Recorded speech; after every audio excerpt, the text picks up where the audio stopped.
नमस्कार मित्रांनो, लग्नानंतर होईलच प्रेम मालिकेच्या पुढील भागात आपल्याला पाहायला मिळणार आहे की आता मानिनी आई गुरुजींच्या बोलण्यावरून घरात सत्यनारायणाची पूजा ठेवते. त्यानंतर ती आता तिच्या दोन्ही मुलांना सांगते की संध्याकाळी पूजा आहे, त्यामुळे तुम्हाला त्या पूजेत बसायचं आहे. तर पार्थ नकार देणारच असतो की काव्य म्हणते की मी पूजेत बसायला तयार आहे.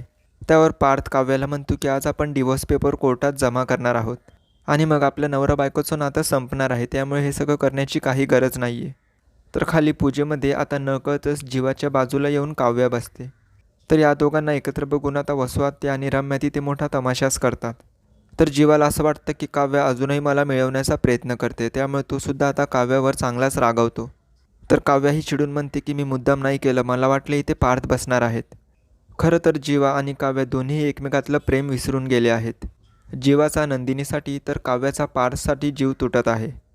तर आता सत्यनारायणच्या महापूजेत चमत्कार घडतो. दोन्हीही कोर्टात सबमिट केलेले डिवोर्स पेपर रिजेक्ट होतात आणि दोन्ही जोडप्यांना आता 6 महिने सोबत राहण्याची संधी मिळते.